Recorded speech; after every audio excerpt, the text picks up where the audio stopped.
we are here. We are live, and I'm just going to set this up, Frank, because I'm still learning how to set up things. And let's just, yeah. Okay, we are all set.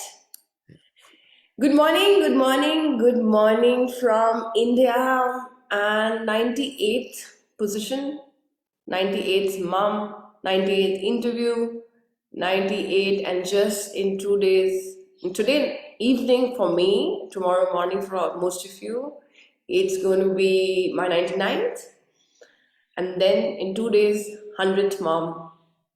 We did it. We found 100 stories, we found 100 moms across the world, and all of us have lived these stories through these interviews. We're going to bring these stories alive in the book, and so many more things coming out of it. And I just said that this book is just going to become a byproduct, but a whole movement for mothers is starting through this. And I'm just very thankful for all the support and all the love and everything that I've received during these 7 months, and I'm going to receive in the coming months. So thank you, everyone. And I know a lot of you are going to be watching this. Here I am with Frank, and I've had a good long conversation with him yesterday, and I'm the whole night I was holding his story, his mother's story, and I was living it in the night, and that's why you can hear this groggy voice, because I was just thinking the whole night.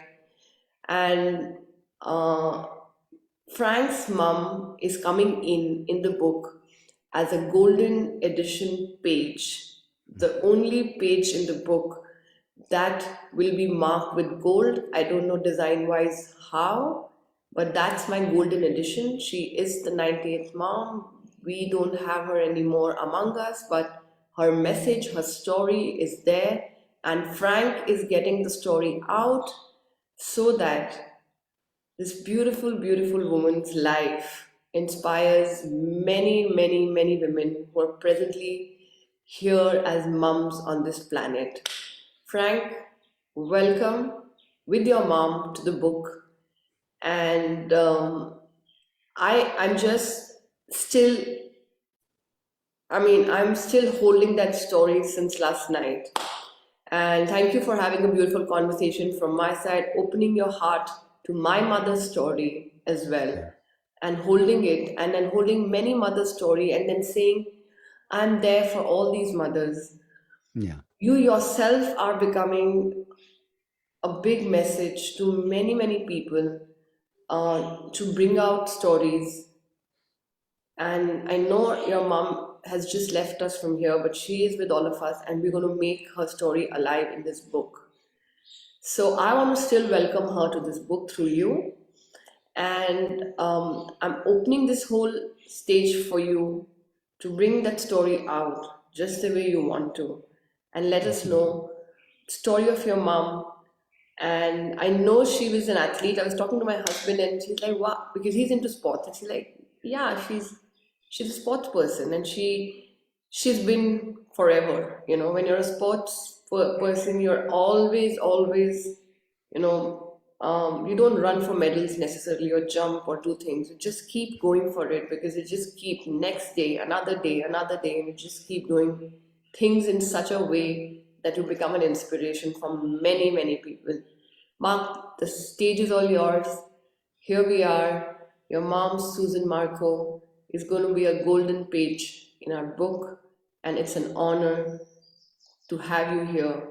And not only your mom, you yourself are a very inspiring person, standing up for mothers, standing up for women, talking about them, supporting them, opening your heart and saying, I'm going to do everything to support this. So thank you for being that. And I am also going to meet you in few months. As I say, I will bring all 100 mothers, and you're going to be the only man coming invited from my side, apart from my father. He's going to get a ticket to come to meet me, but apart from him, you're the only man probably who's going to be invited as celebration of 100 mom stories. Mark, stage is all yours. Let's go ahead and introduce your mom to the book. Sure. First of all, Sheikh, I just wanted to say thank you very, very much. What you're doing is amazing. And when I first brought this up, I was kind of intimidated because I didn't know if I was crossing bounds, being my mom's not here anymore, and I would be the one telling her story. And as soon as I brought it up, your hands folded up, and it just everything seemed like it was supposed to be. So I did share with my brother and sister what's going on right now, so I'm sure they're watching. They really honored, and thank you. But my mom's name was Susan Marco. Her maiden name was Susan Pidcock. She was born in 1944. Her dad was Blaine Pincock, and her mother was Alvaretta Severe. And um, I'm not sure where to start. Later on, well, what I found out later on in life was that my mom's relationship with men started really, really early. It started with her father. And back then, men didn't say the words, I love you very often. And my mother didn't never heard that from her dad. So she went through a long period of her life not feeling loved by her father, who she admired a lot. And I think it's what set the pattern on how she picked other men and how it affected her life later. Um, she actually got pregnant with me when she was 18 years old. She married my dad, but she was still in high school. And back then, school systems didn't like pregnant girls in their high school. They said it sent a bad message. So my mom was actually asked to leave school and could not finish. And later on her own, got her GED. But my mother, what I remember when I was little, was full of life. And she used to play games with me all the time. I was the first, so she I was brand new, she'd never experienced it. And she'd follow me around and wipe my hands off and always keep my hands clean. So today I still don't like the feel of syrup on my hands, but she would play games, and I would pretend to shoot her, and she would fall down and play dead, and then watch me laugh, and we just played. And she did this also with my brother and sister. We did a lot of playing. Um, in the beginning, life was really, really good, except when my dad left. I think I was too young to even understand it. It the effects of that didn't show up till later. But I was about a year and a half. My sister was about 6 months or so, and later on, she ended up marrying my brother's dad, and he was a good man. He treated us really good. I thought he was my father, and they got along really good together. And then one day, I mean, she even took off and worked extra hours so that he could go to school, so he could get a good career. And one day she come home and found her best friend's underwear in her bed, and it just reinforced that I don't love you. And soon they got divorced, and it was just me and my mom and my brother and my sister. And then about a year or two went from there. And then my mother met a man named John Magnuson, and that's when our life turned, and it got really violent and really dangerous. And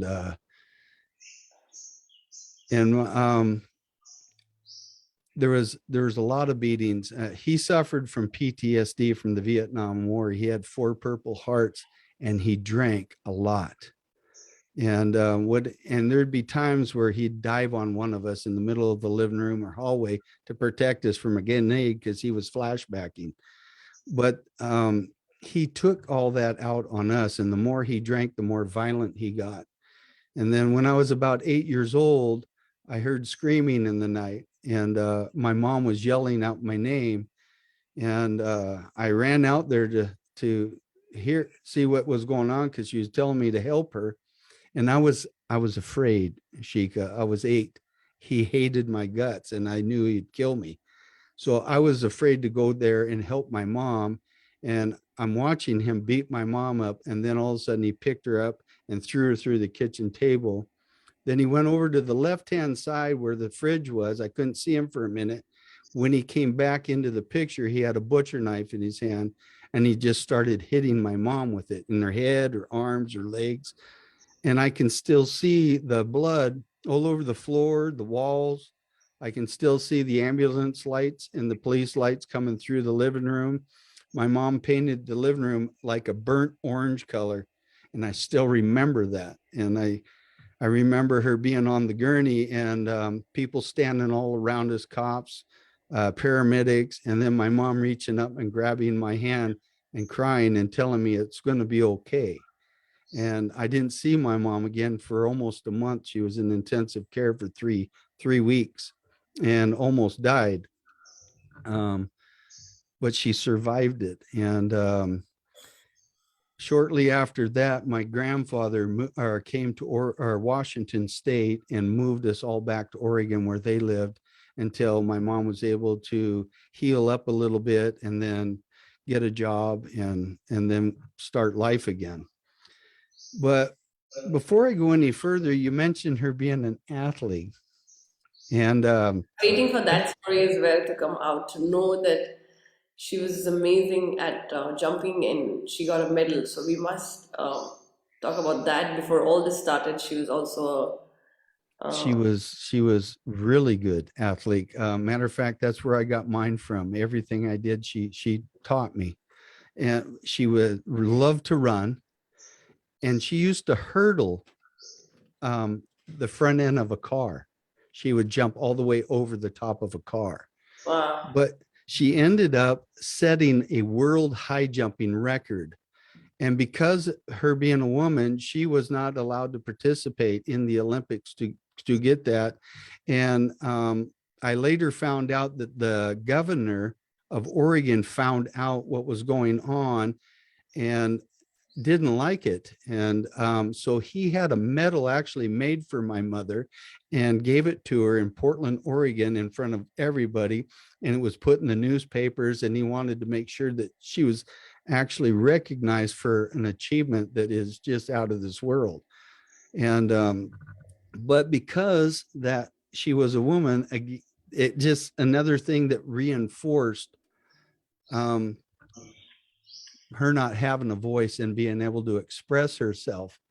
And another thing was she had a passion for being an entrepreneur. My mom was very creative. She was probably one of the best interior decorators you ever saw. And she wanted to buy old homes, fix them up, and then remarket them. And back then, a lot of women today don't even understand that you needed to have a man's co-signature to go into business.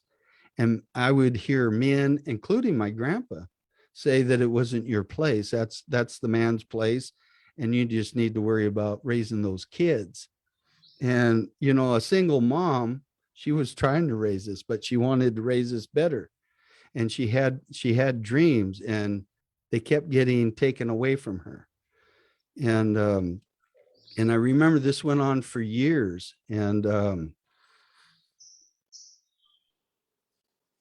that message just kept getting reinforced. And what happened was a couple years after she had been harmed by her ex-husband, he came back into the picture and started wooing her that he had done all this changing and all this stuff. And because life was so hard, she thought she needed to get back with him so that she could better provide for us. And for a while, it was okay. And then the lies started again, the drinking started again. And it got so bad that, because he included my mom in it, her pain from the rejection that she had, and also probably from the pressure she had from him, she turned to drinking also. She also ended up, because of the pain of the hospital, I forgot to tell you earlier, got hooked on pain medication. And she used that to escape. And then one one day, for no reason, we lived in a 2-story house. I started to walk downstairs, and John placed a foot in the middle of my back and kicked me to the very bottom of the stairways, which ended up hurting me really bad. And for my mother, she was so angry, um, more so than she was ever for herself. When this happened to one of her children, she had had enough. And she was so angry, she kept slipping and falling, trying to run to the car because she was, her body was so overflowed with adrenaline. And she went to my grandma and grandpa's to get her gun. And my grandpa caught her and kept yelling at her, "What's going on? What's going on?" And she told him, and he went back there with her. And my grandpa was a big man. And when he showed up, John said, "Hi, Bob, how's it going?" And I remember my grandpa looked at him and said, you know why I'm here?" And he said, "Yes, sir, I think I do." He said, "Then I don't need to say another word. You got 5 minutes to get your shit, excuse my mouth, and get out of here." And my grandpa never cussed. And we never saw him again after that. Never. And later on, and I hate to keep it negative, but the pattern later on, I don't, it was a, she got involved with another man who I still called my dad up until the day he passed away a little over a year ago. They ended up staying best friends, but he liked women, and it just doesn't work in a relationship. But it reinforced my mother that she wasn't lovable. And I told you, around that same time, my mom had another opportunity to do really good. And she was, because of her athletic ability, she was a really good bowler. And she won the opportunity to bowl in a big tournament. And if she had wins the tournament, she would get the bowl as a professional and go on a tour. And her boss and everybody talked her into doing it because they said, we know you can win. I was there when it happened, and not only did she win, but she won by high margins, up in the higher 200 level of the bowling. But all the people that talked her into it didn't back her up when it came to sponsorship, and she needed to have money to go. So one more time, she was not allowed to do it. And the drinking just, it kept getting worse. And I noticed a shift in my mom. I later on, when I got sober and I started self-development, I started to understand human behavior. And when I look back at our life, I noticed a shift in my mother where she stopped dreaming because she came to a point in her life where she gave up and realized, because I'm a woman, this isn't going to happen. And she shifted all her energy to us kids. And I remember she took us on a camping trip to start things over. And me and my brother was still really young. And my sister, we went on this camping trip, just us three and my mom. And we took fishing poles, and we spent some really time, but my mom started getting grumpy because she was addicted to pain medication and she wasn't taking them because she was trying to stop. And she got really grumpy at us, and we didn't understand. And my little brother, not knowing what was going on, he just looked at her and said, "Mom, could you take one of them pills that make you happy?" And when we all laughed about it, but it hit my mom in a way where she realized that this isn't okay anymore. And she forced herself into detox. She went and spent time with my grandmother and forced herself into detox, and then eventually got into AA, a 12-step program.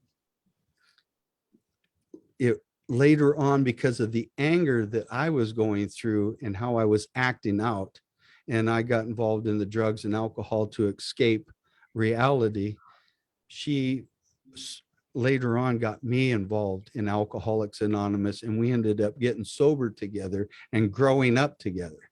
And my mother ended up spending, you know, some really good years there. And then she finally found a job that was the highest paid job she ever had. And it was for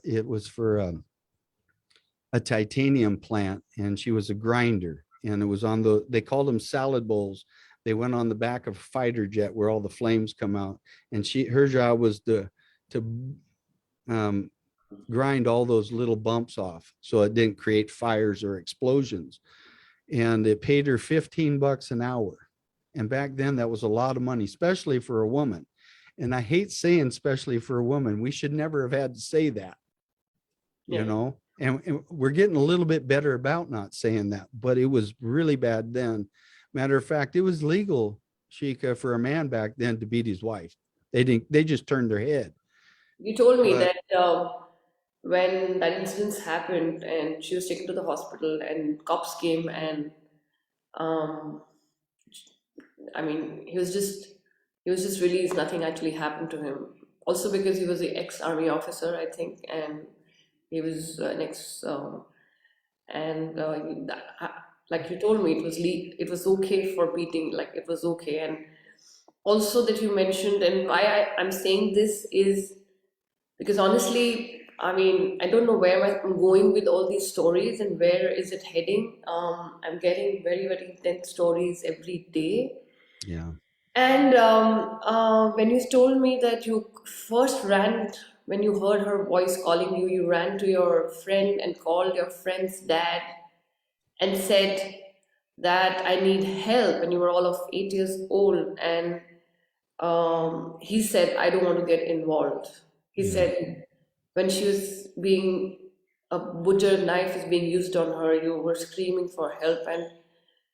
And your friend's dad said, I don't want to get involved. And that's why, I'm getting involved today because, I never want to I'm not a very activist kind of a person. I don't say this is right, this is wrong, and we need to like I can't like somehow I don't lead by activism, but I love to lead by peace and messages, and And that's love. that yeah, and that's what I want to lead by. That what's happening is happening, but all we can lead by is messages and stories and bring it out in awareness, and things will start changing, and that's why I'm bringing this message out also right now, saying that sometimes we do need to get involved. Sometimes we do need to trust children when children are speaking up, especially an 8 year old asking for help. Yeah, If we don't have the guts to go bring more people, take more people, go help them, yeah, right? And we just need to take more because sometimes we individually are very scared that things will dismantle for us or some attack will happen on us, but we can take more people and reach there. So I wanted to bring that out as well. And I absolutely would love to give you a very big hug, Frank, anyway, that you're living this and asking for help and seeing your mom go through that, who you love so much, who was amazing, who was an athlete, who was going through it. And of course, we'll go ahead with the story. And she always lived with hope. She yeah. always lived with love. And in spite of so much happening, your mom has still left a man who's living with love and hope and who wants to hold more mothers and more women and is blessed with 5 daughters. It's not a coincidence that you are blessed with feminine energy because you were surrounded by one. Because I was telling you that just the way your mom left a message that like hope and love and feminine energy, my father has raised me telling me that men can be beautiful and men can be lovable, and I have those messages, and that's why I'm comfortable talking to men. And we need to bring this out that it's possible. It's Yeah. possible that men do raise beautiful girls. You're raising 5 beautiful, in fact you said 3 of them you raise as a single parent with your first wife. And it happens when love happens in spite of all the chaos. And Mm. that's why you're here in this book, because your mom lived it. And you just, in the end, you told me that when she passed away, she said, You find your happiness somewhere, like it happens to you, whether it happens at the beginning or the end or after you meet your God. Mm, You know what? This is where it is. This is where it is today. In this book is bringing, like she lived all that to inspire the world, and she's no more. But you came in this book, we met, you asked, and she's here right mm. now in this book to bring what she lived for. And if she was here and wherever she is, she should know that God finally heard her and her story is out. And many are going to get inspired and come together so that many can be helped Yeah. in domestic violence. We'll move forward, and then she got the job, and then where? Well, then she was, and thanks for bringing that part up that I forgot when I made that phone call, because for an 8-year-old boy to hear that from a man that he looked up to, it was devastating for me. And it changed my trust level on people. I didn't understand it. And but yeah, she ended up staying with that job for, that was going to be her career job until she retired. And she was finally starting to do well and build money up and save. And then about a year, 2 years went had gone by, and she was on her way to work. It was early in the morning, about 4:30, 5 o'clock. And she come up to a red light, and she was waiting for the red light to turn green, and she got hit from behind. And the guy backed up really quick and then came up beside her and looked at her and then took off. And they never caught him. And she ended up with a bleeder in her brain from this accident. She hit the steering wheel so hard that it caused an aneurysm on her heart, and ended up having to have a triple bypass because of that. And later on, the damage that had been done later on caused 2 more triple bypasses. And I remember on the third one, she told the doctor, if I die on that table, you sign right here, you will not bring me back, because I'm not doing this again. I'm tired. I want to go home. And, as much as you love your mama, you don't argue with her, because you see how tired her body is. And you come to a grip with yourself that when she's ready, she's ready. And I need to stand back and honor that. But the last days of her life, my sister came in and spent 5 years taking care of my mom and making sure she was okay. My sister, that's how my brother and me and my sister were raised. Is you don't throw, my wife calls it throwing your parents away. You take them in because they took care of you half your life. And she spent the rest of her life studying and learning everything she could about her heavenly Father, and giving that to her grandchildren and her friends. She sponsored women in the hundreds. Women admired my mother because she developed a strength from all the traumas and hardships that she went through and lived through. My mother was able to tell women, listen, honey, you're only a victim for so long. After a while, you become a volunteer. And then now we need to deal with that. We need to stop being a volunteer, and we need to make a stand and get strong with who we are. Then we won't attract those kind of people. So she was able to learn from the things that she went through and help women grow. I have an ex sister-in-law that's still in love with my mother, used her as a sponsor, was her best friend.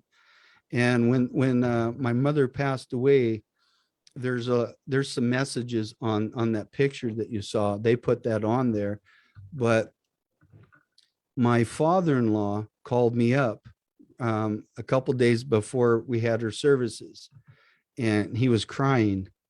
And he told me, because he really loved my mother, and he said, Frank, I didn't realize I didn't have this much time. I didn't know she was going to pass. And because he wanted to give her a Lakota name and honor her. And he asked if he could still do that. And I said, absolutely. So he came to the church where she was at, and he did a plume, put an eagle plume in her hair, and did a what they call a feather ceremony and a naming ceremony, and gave her the name Unshi Washte, which means good grandma, because that's how everybody saw her. And even to this day, she left in 2009. All her grandmas still talk about Grandma Susan and how much they love her, and how much she has impacted their lives. And I still run into people that ask me, well, how's your mama doing? And I tell them, and they're just devastated because she touched a lot of people. And even though she gave up on herself, she didn't give up on other people. And I remember her telling me what you said earlier was, and it helps me today because sometimes we get in ruts, and we just get stuck on a story. And my mom told me, our Heavenly Father made promises to us. If we live a certain way, we are promised certain things. And I'm going to tell you what I've learned is not, they don't always come when you think they're going to come. Some of us may not see those promises until we leave here and go back to Him, but we will get those promises. And so she was the toughest person I ever met. And I'm married to a beautiful woman from the Philippines that has a similar story that my mom does, not as severe, but almost. And I have 5 beautiful daughters. And women, if you're listening, please. Yeah, lots of them. That's why I was looking at the comments coming up. Lots of them are listening. So Okay, women, you need to listen to me. You have a powerful message, and it needs to be out there. And if you're scared, that's okay. And that's what Sheikh is doing right now. It's time. Women's message needs to come out. And I'm a firm believer that you guys have been personally anointed by God to be the life givers and the caretakers and the nurturers. You are actually the ones I feel are going to be the ones that do the healing of Mother Earth and all this stuff that's going on around the world right now. We need your energy. Your energy is powerful, and never think that your story is not important, because it is, and it needs to be heard. So, and that's why I'm doing what I'm doing, is because my mom didn't have a voice until today. Sheikah, until today. God bless you, because you gave my mom her voice after all these years. And I know my brother and sister are feeling really good. So, yeah. And there's a reason why we go through some of the things that we do. Because, and this is something I also learned, everything I am is because of that woman. I know that the challenges I went through, I take those and I put them in this private library behind me. I don't run from my past. I storage that information and I use it to help people get out of their mess. And that's what my mother taught me to do. She said, we're here for a reason. God brought us here to scale, but we have to do it together. We can't do it by ourselves. We all fit one piece of that puzzle that God has for us. And you guys are special. He created you perfectly, and never allow anybody to tell you different. And I'm going to tell all the men, women were never meant to walk in front of the husband or behind the husband. She came from the rib, which means the side. And there's a symbol there that says she's your equal and she's your partner, and you should love her with every fiber of your body. So, yeah, I love my wife. I love my girls, and I love my sons. And my sons are really respectful towards women. So I teach these principles to them because of my mother. And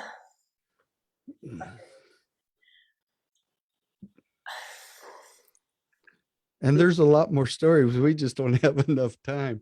no, we have But time, and I um, know that you would have loved being with her and laughing with her. She liked to laugh. I tell my mom, my wife that all the time. My goodness, I wish you'd have got a chance to meet my mother. You guys would have laughed so hard. Yeah. And I, I just,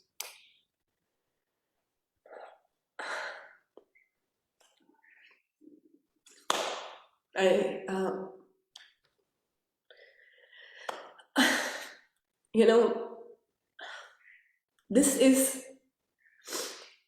when I started this project, I didn't know where I was stepping in, Frank. And one day it will give voice to so many women's story. Mm. And so much is going to happen from here, Frank. So much is going to happen. This silently sitting and suffering for so many mothers. And you know, we raise, like I keep telling my husband that as parents, sometimes we're doing everything. We're making sure that our daughters, our sons are doing, they're safe and we are raising them, just like probably your mom was raised. And then you release them in the world, and we are scared. And sometimes the roller coaster starts right there. And for you, she wanted to provide everything. The roller coaster started right when you were a child. Mm. And then years pass by. But your mom still, till the end, waited and believed in her God. And she said, whatever He's decided for me, maybe it's not in this lifetime, but when I meet Him, He will give it to me. She has a mansion. You know? And Yeah. and for me, my biggest achievement for this project is when you said that she did not have a voice until today. And that's why it took me exactly 5 seconds to say yes to you. I didn't even know the story.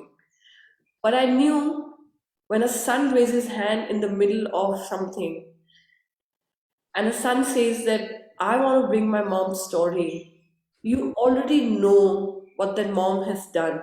That a son is raising his hand and saying, can my mom be in it? I didn't need to know the story. I just knew this. We just had the conversation about the story yesterday. I didn't need to know the story. I didn't need to know it's a criteria, it's a fit. What happens? Who's it? Why should Frank come in it? Why should we honor a mother? I rather honor a mother who can help me in this project. There's nothing, because this is what this book is about, and this is what I've been saying. And then finally, a man has come in and understood it, and now you had to be the 98th or the 99th. You had to come right at the end. You had to come right at the end to tell people that we support you. You had to come here to tell people to raise children like you in adversities, Yeah. and I'm absolutely grateful that the universe had aligned for you to come in, right? Yeah. And she has left this message with you. She lived that story. Domestic violence must stop. It's everywhere in the world. It must stop in every way, to a child, to a mom. It must stop. It's been Mm. years. It's been too long. You're talking about a lot of years behind. Still, there are parts of this world, and it's a world book. There's still parts of the world where still it's happening. Mm. Women are still not getting, and I am very blessed. I have had a beautiful life with a father who's made me who I am today. But that doesn't mean it doesn't happen. I Yeah. mean that it's not happening. And today Happens way too much. it's still happening. It's Mm. still happening that women will want to live their dreams, and they're told again and again that confirming. And then of course the pattern started. You are into behavior, you understand mind, you understand. And then we get into this whole pattern and we just make the same choices all the time. So this, Mm. this message needs to be out, that don't get stuck into a story and keep attracting it and get up and say it's enough when it is enough the very first time. It doesn't have to be enough after 100th time and say it's enough and I'm tired. It doesn't have to reach there. It has Right. to be enough the very first time and say it's enough because you're stronger. You have the strength at that time. You're still not scarred. You're still not, going through all this. So enough means enough at the very first time, right? And that's the message we're getting in. And in spite of all that, she's brought a beautiful man who's also raising beautiful daughters and who's supporting women. And you sit in this mastermind with so many women standing there and supporting them, and then saying that I'm lucky that I'm sitting amongst you and Yeah. soaking in all the wisdom. So thank you, Frank, for that. And definitely, I haven't slept last night uh, since I've heard the story. That's why I told you I was supposed to take you live just when I'm speaking to you. I couldn't because you have brought out, like, there are moms here who've spoken about domestic violence. They've gone through domestic violence. They are in the book, but they didn't speak about it. I know before the interviews I've spoken to mothers and they've not spoken about it because they can't. And you are speaking on their behalf. We have to speak about it. If we don't, nothing changes. And Right. Can I share a blessing with you that please, my mother taught me? And this is why I feel blessed to be in a mastermind group with you and a lot of other ladies. And I'm the only man there. My mom taught me that if I would learn to how to accept the female energy, that is one of the keys for a man to scale his highest levels. God designed us a certain way. And when you come into my picture, it's to complete me, it's to take me to the highest level. And I can't get there without you. Okay. And you can't get there without me. And that's what I was taught. And when a man and woman learn to accept that with each other, they're the most powerful force that's out there. And that's what we need to learn. And once we learn to accept that and embrace it, it's not scary anymore.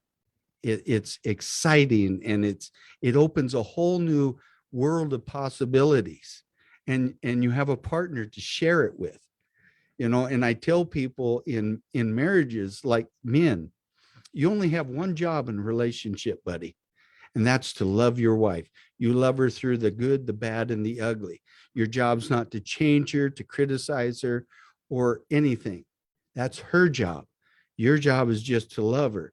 Now that you know that, you need to know one more thing. Love is an action word. You just can't mouth it. You have to live it, and you have to show her. And if you focus on that, life is good. I have a marriage with my wife that is beautiful, and my wife, she's not perfect, but she's perfect for me because she was designed for me. And she feels the same way about me. And boy, I'll tell you what, that's a nice feeling to actually have that confidence to say that about your wife, that she actually feels that, because I don't take advantage of her love. I share it, and I share it back, and I give it back. So yeah, if I could tell that, men, you embrace it and bring it in, because it will scale you to levels you just can't get without them.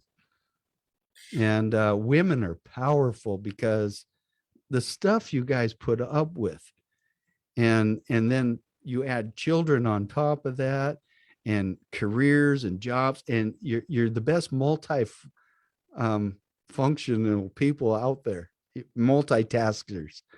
It's just the stuff you can do. And I am honored to call you my friend and my sister, Sheikh. I don't have words to tell you how much I appreciate what you're doing.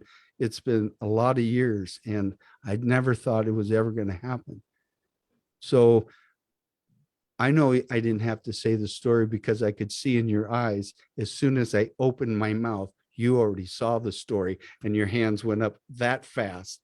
And I seen it, and I knew that what I was telling me inside, that I need to ask you that, uh, was for a reason. And I watched the response in the class with all the other women. And yeah, thank you. No, I must thank you, and just to say this also to all the mothers who have young children, who have young boys. Frank is a perfect example that I always say the ripple effect comes down from your mother. Like, and you mess with the mother, but you don't mess with her children. Period. Amen. Like you mess, Ever. okay, don't mess with her children, and that's what happened. Your mother has protected you with you only remember parts of what she, like, whatever effect has happened to this thing, but what she has done in nurturing you to be able to bring you here, in spite of the fact you had your first marriage not working out, you had three single girls you raised, you're still raising that relationship with love. Now you're with two more daughters and son, and then you are still raising all of them with this, and your son respecting women. I always say that, like, when I started this project, I was talking to a mom, and she had told me that, Shikha, I have girls, I should not talk so negative about myself all the time. They will pick it up and they will carry it forward. And I told her at that time, and this project had not even started, and I said, you know what, I have boys. And my boys must know today, when they are 8 or 7 and 2, that they need to know that when their wives or their sisters or their friends will become mothers, all they need to do is give them a tight hug, hold them very tight, and say, I'm with you, we'll do this together and we'll get through. It doesn't matter it's your wife, or you need, even if it's your sister, even if it's your friend, because very few men will do that. Very few men will hold you tight and say, this is tough, what you're going to go through might be something that I don't understand, but I'm holding you and I'm giving you a hug. And my son is in this project. My older one is absolutely involved. And recently I was just sharing this, and he said to me, and I said, you're my dream come true. And he said, no, I thought your dream was 100 mothers, and it's coming true on 3rd of February when it's your birthday. And I was telling, I told my husband that he is aligned himself with my dream. Period. It's not him anymore. For him, when it comes to this, it's not that, why am I not your dream? Why? Nah, my mother's dream is these 100 moms coming together. And he's lived these stories, and I get him, and he has heard some of them by just sitting right next to me. It Mm, will all go. And that's what happened to you. It starts from the mother. And I mhm, always say, if mothers are going to be in a landscape sitting low and raising children there, they will never know what heights is.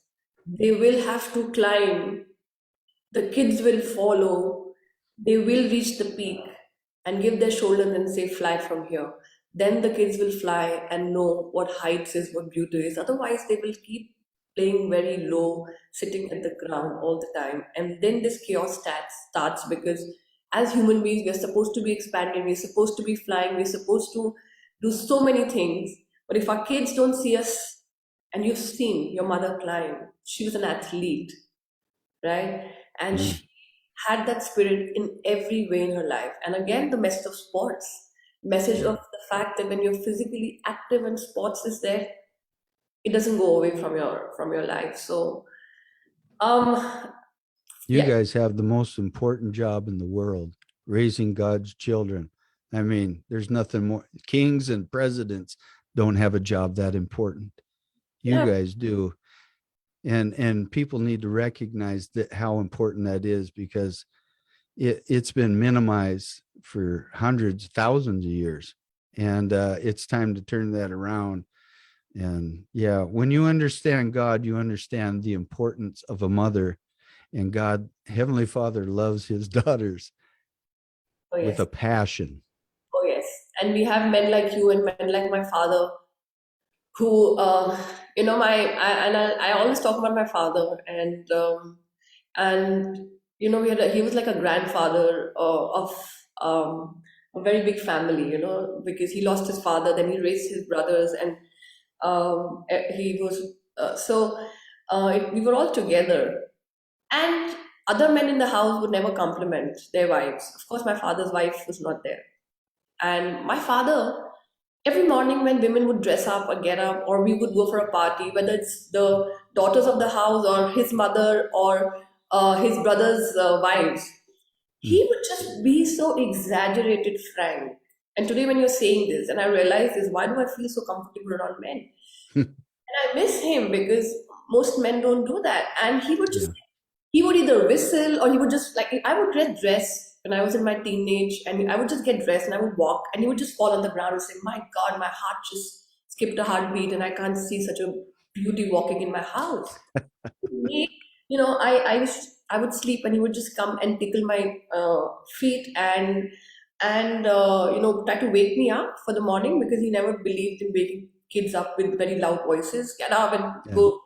So he would just like tickle my feet, and I would just keep kicking it and saying, "Stop it, Dad! I just don't want to get up right now." And he would just keep tickling. And the minute I would, just to be dramatic and exaggerated at that time, I said, "You're very dramatic." He would just put his hand under my feet and say, "Don't put your feet on the floor; it'll get dirty." Yeah. And at that time, he was just doing all this to make me feel happy and to make me feel very loved and make me feel important. And not only me, every girl of the house. The day he did Mm. compliment any woman in the house, we would just go to him and say, "We are dressed and you didn't compliment us." Even Yeah.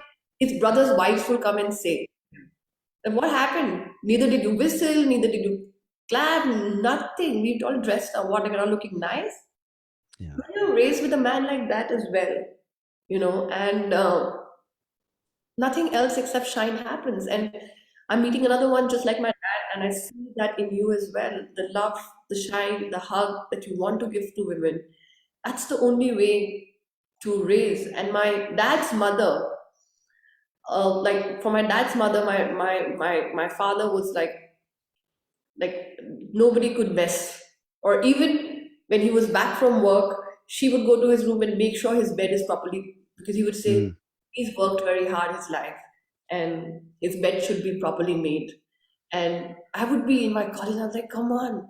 He'd like, do it again. She would make me do it 3 or 4 times sometimes to just so that when he's back from work, he would get a good night's sleep. When she was in her 80s, still then she used to do that. Right. So, I would assume because of your dad, you have a very loving husband. oh yes, I do. Because when a man makes his wife the highest investment in his life next to God, you're teaching your daughters messages that this is what she demands in a relationship, and that there's a line here that you don't cross with me. And if so, I'm not going to be here no more. So they demand that respect and that equality. And we need to teach our daughters that they deserve that, your greatness, because you come from greatness. That's your bloodline, that's your heritage, and that's your birthright. And don't you ever think any less of that. Oh And man. I'm not saying that men shouldn't feel this way too. We should all feel this way. But we need to teach this to our daughters, because society has really hurt the family unit and corrupted it. And we need to learn to bring that back, because that's the true key to eternal happiness is family. Oh, We absolutely. need each other to go scale. Absolutely. And yes, I think time has come that I must speak about Rohit, who's my partner, who's my husband. And in this project, he is so invested with me. Mm, yeah. You're right. And you've given me a new perspective today. Yes, I chose a very beautiful man in my life, and he is such Mm, a good heart. And he's just like a companion walking next to me, supporting me, never judged me with all the craziness that I come up with, spontaneity, and coming up with these projects and everything. He just wants me to shine. And today I want to say yeah. this. Today I want to say this because in India there's Taj Mahal. There is Taj Mahal, which was made in honor of the wife of the king who made the Taj Mahal, because when she passed away, he made the most beautiful thing on the surface of this earth, so that he could honor her there, and it was made Mm, for her. When we bought this new house, and we were just buying the house, and I always wanted a studio for myself. And it was a small, and it's a very small gesture, but he just held my hand. He's like, "There's a house here," and then we both looked at a place that could get converted to a studio, and I just looked at it, Frank. I just Hmm. remember that moment. I looked at that place, and I know we couldn't afford the house at that time, but when I looked at it, and he looked at it, and he said, "Your studio," and we said it together. And when he said it together, that your studio will be made there, and he has dreamt of that studio in more intensity and manifested it for me than I had. Manifesting. And then he said, because we have a studio space for you, this is the house we're going to buy. And then I'm also going to tell you, as a son, he gifted, his mom has worked very hard, had a beautiful life, has struggled, has brought these two beautiful boys, and Hmm. um, he gifted it because his mom, from a place where she couldn't afford day to day thing, has come here where the sons can afford. He wanted to gift it, and we gifted this house to her on her Mm. birthday, right? It was her birthday. He decided when we said, and I was just talking to him. I was in with my kids, and he was upstairs, and he's like, "What's the gift for mom?" And he's like, "Her birthday's coming. What's her gift?" And I said, "Oh, you're looking for that house, right? That's her gift whenever we can buy it." And this guy, it clicked on him. My wife's studio, my mom's dream house, and then he walks in, goes out of his comfort zone, gets into the loan which he didn't want to ever, and buys this house so Mm. that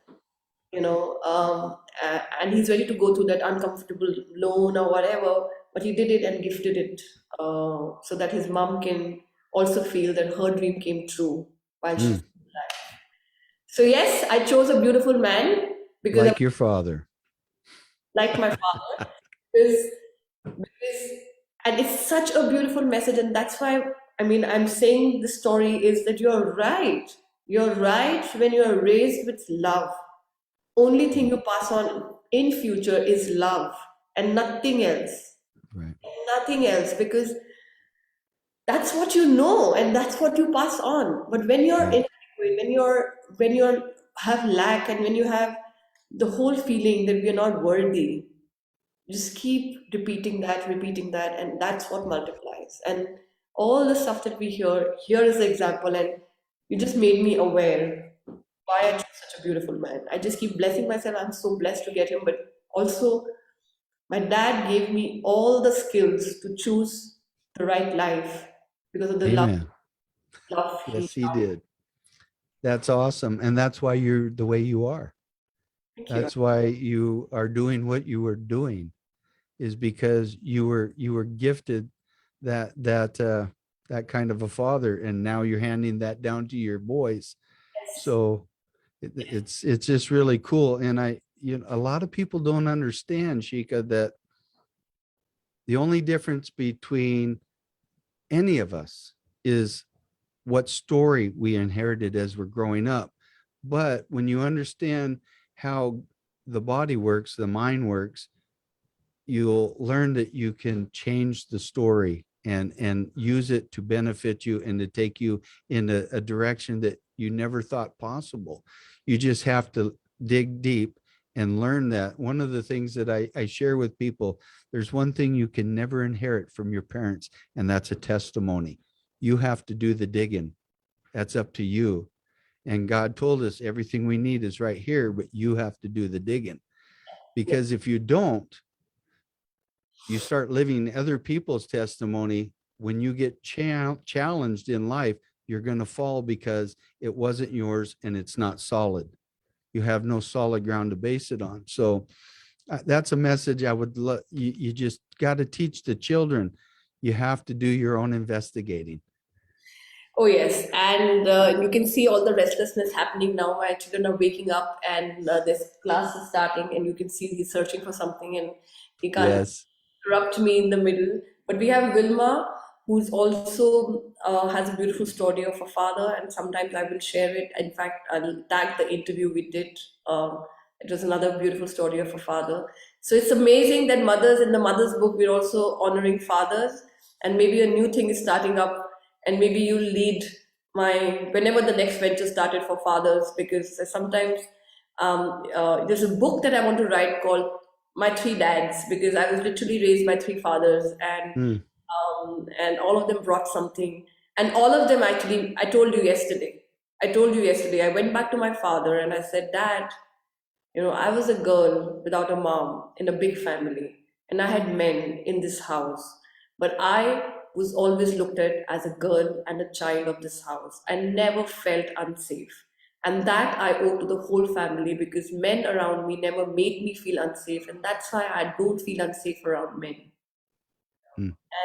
And that's why I wanted to write a book called My Three Dads, because there's so much to share to the world that when a girl is raised by three dads in a house, because yes, they were women, but my influences are the dads of the Mm. house. My uncle, who's equally a partner, would, and I want to just wrap up the thing, but I would want, because we are honoring fathers and dads, I would cry and lock myself up sometimes because I was going through a lot as a kid, and he had three daughters as well, but he was like a partner to my father since they lost their father to bring this family up, and he was the only man who could make me open the door if I had locked the door and I was crying. If my dad, because my dad was very busy in the initial part of when my mom left, and my uncle was the only one who could, like, I still remember he's saying, "It's me, you can open the door." And I would just open Mhm. the door and I would sit and I would just start crying and he would just hold it, not talk. He doesn't talk too much. He's not given me any life lessons in words, but he's given me a lot of life lessons in love.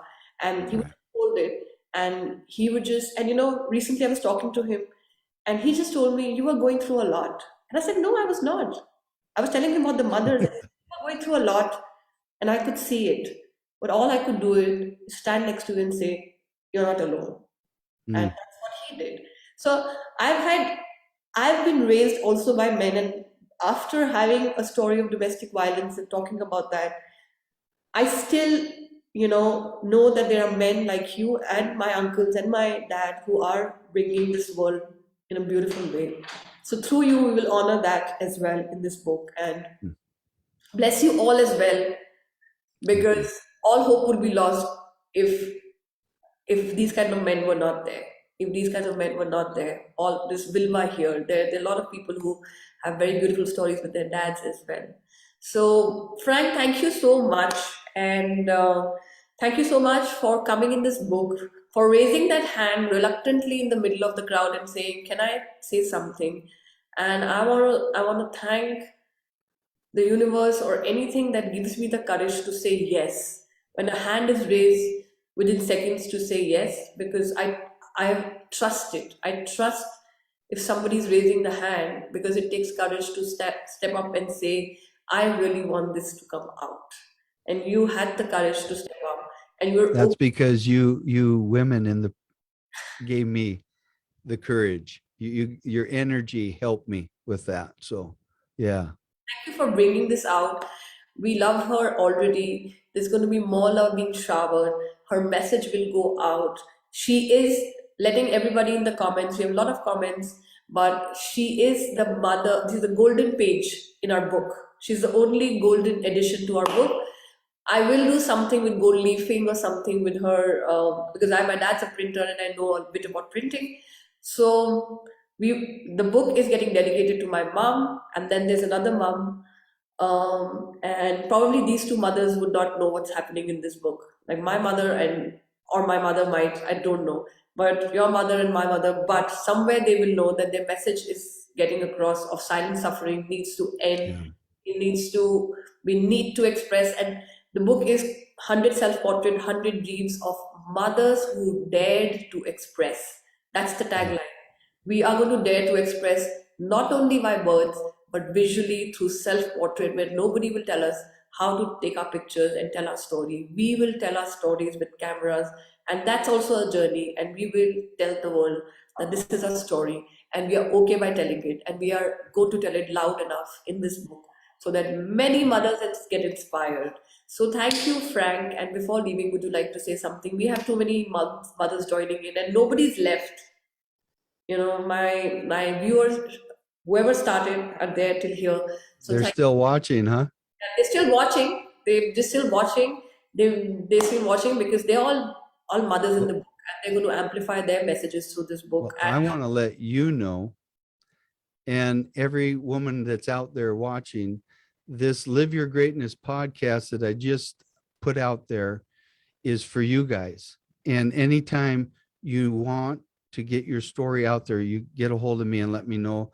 I have a group, a private group on Facebook called the Live Your Greatness Group.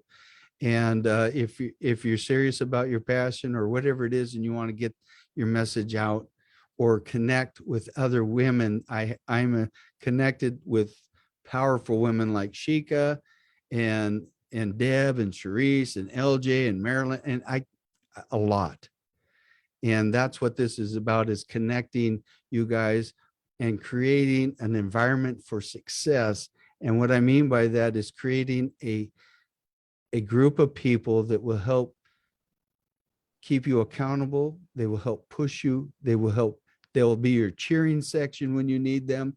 And they will be the ones that help you scale to your highest level. And I want to be a part of that. So, yeah, I'm, already now. You are part of it. Don't want to be. You are here. You're part of it. And yes, we and must. let me know this, the day or when you start to launch this book so that I can get out here full blast and help. I, I've already talked to people that want to buy your book. My sister's one of them. I don't know now. Again, that I'm in the end. I don't know where the book is coming out, how the book is coming out. Is it the byproduct? Is it going to come out when all the women are here in India? I don't know. But the book When is. you're ready, though, let The, me know. I'm ready. I'm ready anytime. The book is already created. This book in physical form needs to come out.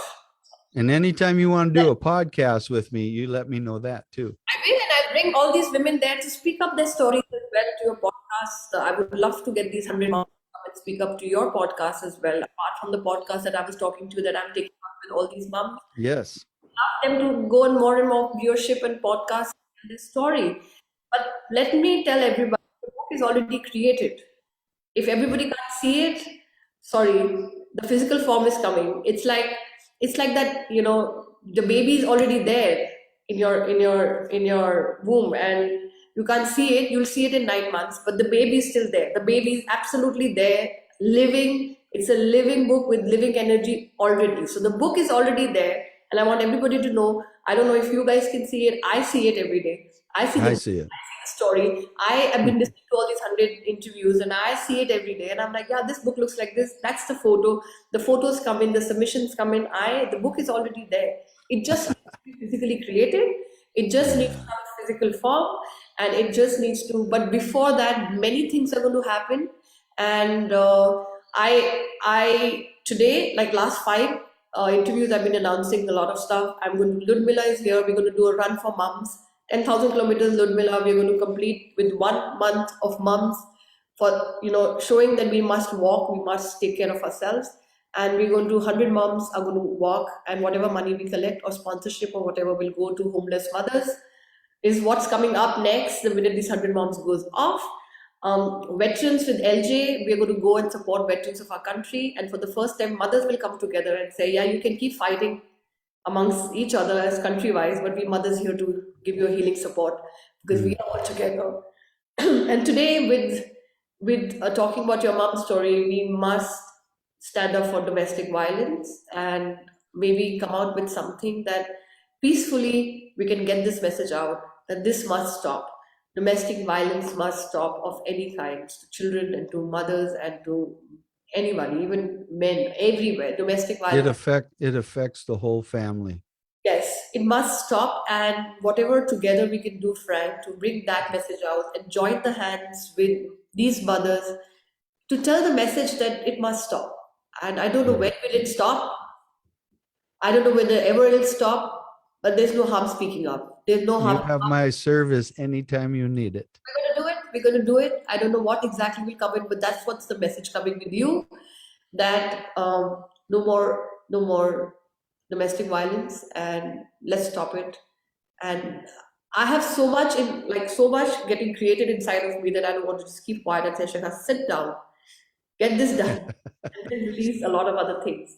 So, but well, it'll all be coming together. Thank you, Frank. There have been There have been women just sending you hearts and talking Oh, about it. They've stopped their work, they've heard the story. Your thank mom's you. story is alive in this book as a golden edition page to this book. Mm, She is going to shine in this book with honoring her as my golden page edition. yeah. Thank you so much. 99 moms tonight for me, morning for you, and reaching 100 moms, and we did it. Um, Yes. Thank you everyone for being in the comments. I will look at it and try to answer.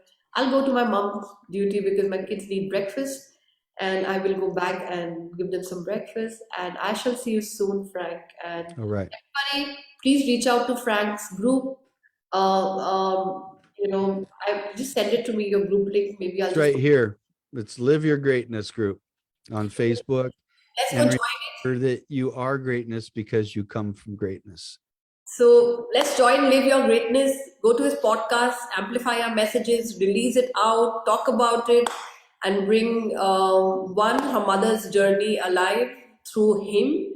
Because all this work is coming of about mothers is all through his mom. I believe that his mom is still speaking through him because this must be done. Thank you, Frank. I will go off live. Thank you, everyone. All right. And Terry, did it sound like golden pledge? I said golden page. My nose is blocked because I was crying. So it's a golden page, and that's what it meant. She just said golden pledge. Yeah, that golden pledge is also a nice word. So let's move forward and go to 99 mom, and I will see you all in the comments. Please come support the 99th mom as well. She's beautiful as well, like all other moms. Let's do this. All right. Have a nice day. Have a good night, evening, and I'll see you soon. Trying to stay on, and I will just take this off live. Okay.